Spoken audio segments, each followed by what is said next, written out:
The Changing Face of Doctor Who. The cover illustration of this book portrays the third Doctor Who, whose physical appearance was altered by the Time Lords when they banished him to the planet Earth in the 20th century. Doctor Who and the Planet of the Daleks by Terrance Dicks. Read by Mark Gatiss. Chapter 1. Joe Alone. The tall white-haired man lay still as death. The girl leaning over him could find no pulse, no beat from either of his hearts. His skin was icy cold to the touch. She perched on the end of the couch and hid her face in her hands. All around her, the machinery of the mysterious space-time craft called the TARDIS hummed gently and contentedly, as if unconcerned with its owner's fate.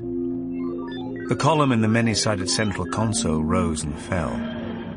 The TARDIS was in flight through the space-time vortex.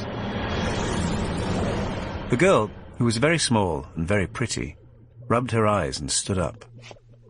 She opened a locker in the base of the control console and took out a small black box. It was very much like one of the tape recorders common on 20th century Earth, although its power source was eternal and its recording capacity unlimited. This was the log of the TARDIS, used only in emergencies. The girl switched it on and began to speak. My name is Joe Grant. For some time, I've been the Doctor's assistant in UNIT, the United Nations Intelligence Task Force. Recently, the Doctor took me for a trip in the TARDIS. We travelled far into the future and became involved in a plot to cause a space war. The Doctor discovered his old enemy, the Master, involved in the plot, and behind the Master were the Daleks. Although the Doctor managed to defeat the Master and prevent the war, he was seriously wounded in a Dalek ambush.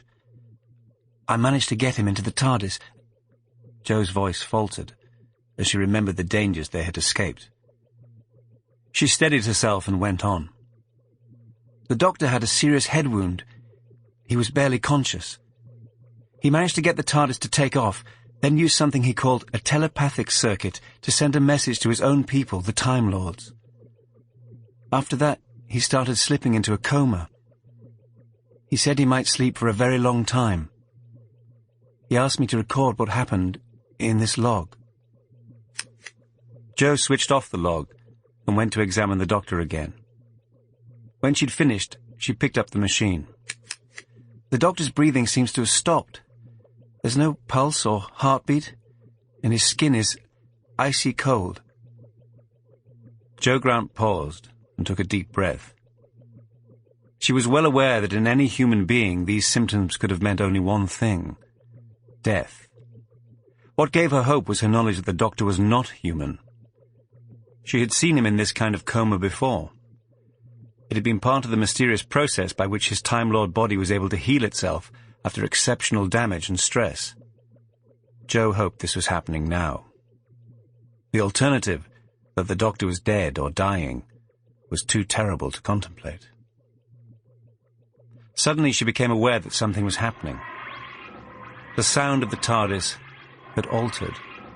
The central column was slowing down. On the control panel, lights flickered, switches and controls moved of their own accord. She switched on the recorder. The TARDIS seems to be landing. The Time Lords must be operating it by remote control. I hope they've brought us somewhere we can get help for the Doctor. She glanced at the Doctor again, then ran over to him in shock. His whole face was covered with a glistening white frost. Carefully, Joe wiped the frost from the Doctor's face with her handkerchief. For a moment, she feared the Doctor really was dead. Then his eyes flicked open. They stared unseeingly at her for a moment and closed again. Joe gasped with relief. Doctor! Oh, Doctor, you're alive! The Doctor gave no sign that he had heard her. He seemed to have sunk back into his coma. Joe became aware of a squelching, slapping sound. It was coming from outside the TARDIS.